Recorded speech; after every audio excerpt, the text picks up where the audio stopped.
Queria só uma explicação talvez um pouco mais clara para mim. Está em 1 Coríntios 14, onde fala sobre os dons de profecia e de línguas. Uhum. Eu entendo bem o contexto de línguas. Qual verso? É 14, 2. 2.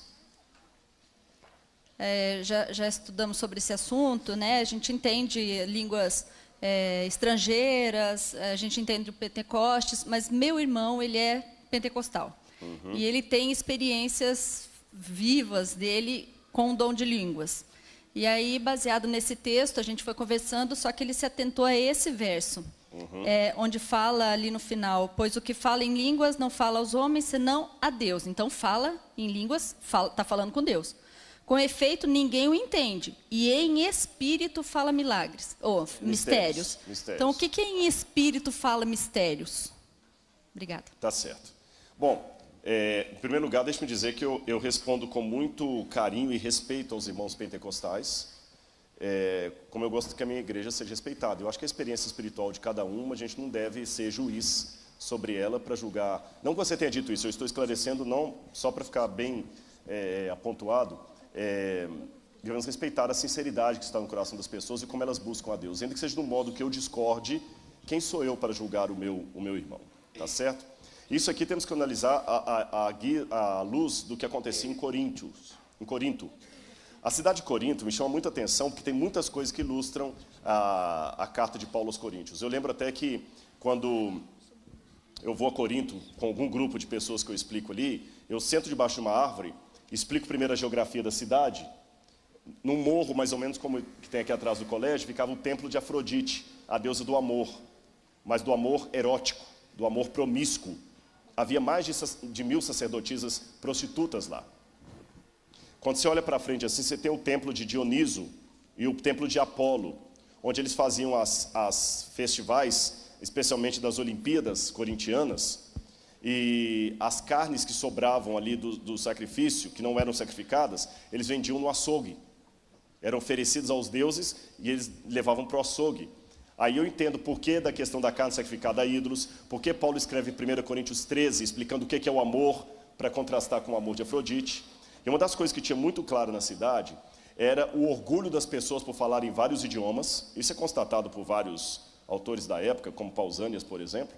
E as pessoas que entravam em transe, em êxtase, e começavam a balbuciar coisas como se estivessem falando aos deuses, etc, etc. E Paulo tenta normatizar essa situação ali. Tenta explicar que como é que isso deve ser feito, que isso não é por aí. E Paulo começa então, nesse caso específico de 14, 1, ele fala assim, segui o amor e procurai com zelo os dons espirituais, mas principalmente que profetizeis. Por que Paulo já não cortou de graça? Não fica esse negócio de ficar preocupado em falar línguas, não, porque o povo ia espanar. Você sabe que tem coisas que a gente não pode chegar assim e cortar de cara. E quando ele fala assim, olha, pois quem fala em outra língua, está preocupado em exibir que você tem conhecimento? Ele falou, eu falo mais língua do que todos vocês aqui. E nem por isso eu fico exibindo. Agora, se você fala e ninguém está entendendo na igreja, então você está falando só para Deus, meu irmão, porque ninguém está entendendo. Tá certo? Você não está falando aos homens, só a Deus. E ninguém o entende. Então, em espírito, você está falando mistérios. Só que Paulo mesmo vai explicar. Mas ao que profetiza, fala aos homens, edificando, exortando e consolando. Então Paulo está pegando um conceito que eles tinham e falando assim, tá bom, você quer insistir em falar com glossolalia para você?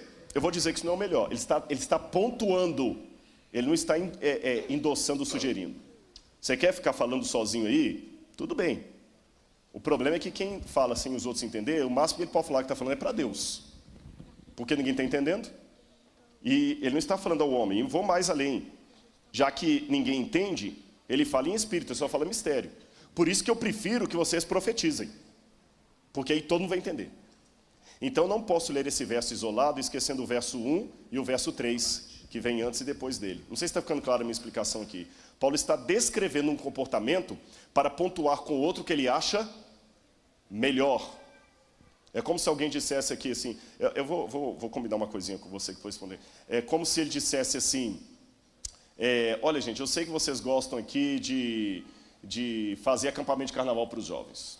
Tá bom, já que vocês querem insistir em fazer acampamento, só acampamento, tudo bem, se só acampamento, o pessoal vai lá, canta. Eu prefiro mais o estudo das profecias. Percebeu a questão? Então, se eu olhar bem biblicamente, mesmo que eu fosse um pentecostal, um assembleano, eu ainda tinha que optar pelo dom de profecia, e não pelo dom de línguas. Porque Paulo falou assim, olha, já que você insiste nisso aí, você está falando para você e para Deus, mas olha, está aqui, claro aqui, ó. Segui o amor e procurai com zelo os dons espirituais, mas principalmente que profetizeis. O que eu sugiro é você profetiza. Porque quem fala em outra língua não fala a homens, mas a Deus, e ninguém entende. Em espírito só fala mistérios. Mas o que profetiza, fala aos homens. Edifica, exorta e consola. O que fala em outra língua, a si mesmo se edifica. Mas o que profetiza, edifica a igreja. Então, se eu aceitar o conselho do apóstolo Paulo, ainda que eu tenha o dom de línguas como sendo uma das coisas principais da igreja, Paulo prefere o dom de profecia. Percebeu? Mas interessante que, desde que houve o revivamento pentecostal na igreja da... Só um minutinho que o Windows vai funcionar aqui, vai vir o nome. Azusa Street, nos Estados Unidos.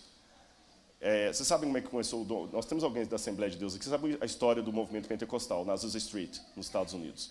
Na Azusa Street, uma igreja de americanos negros começou a ter um revivamento no Espírito Santo. Então, eles começaram a sentir a vontade isso foi no século XIX, de balbuciar línguas estranhas.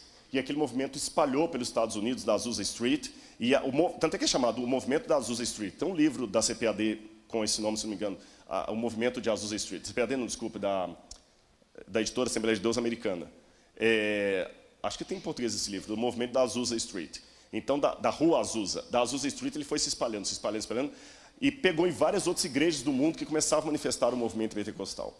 Até que Berg e o seu outro irmão, lá na Europa, tiveram também uma ideia de trazer o movimento pentecostal para o Brasil, pediram a Deus uma visão de onde deveria ser esse movimento, olharam no mapa, apareceu o nome Belém. E eles então entenderam que Belém seria o lugar onde deveriam vir. Então eles vieram para o Brasil e iniciaram em Belém ali o movimento pentecostal, que hoje cresce muito. A Assembleia de Deus é a maior igreja pentecostal do Brasil, se não do mundo. Depois vieram outras, como a Igreja Brasil para Cristo, Deus é Amor, os movimentos carismáticos, até da Igreja Católica. Então, são irmãos sinceros que eu tenho que respeitar, mesmo discordando, eu tenho que respeitar. Você entendeu o ponto aqui, né? Eu tenho que respeitar no espírito como eu quero que me respeite. Mas com um carinho muito grande em Cristo, eu digo que pela Bíblia, Paulo sugere não o dom de línguas, mas o dom de profecia. É o que a Bíblia diz. Aí eu tenho que falar com a Bíblia com muito carinho, que há pessoas da Assembleia de Deus aqui. E deixa eu dizer que eu sempre sou chamado para falar na Assembleia de Deus, viu? Fiquem tranquilos lá. Mas entenderam o ponto? Então essa é a questão.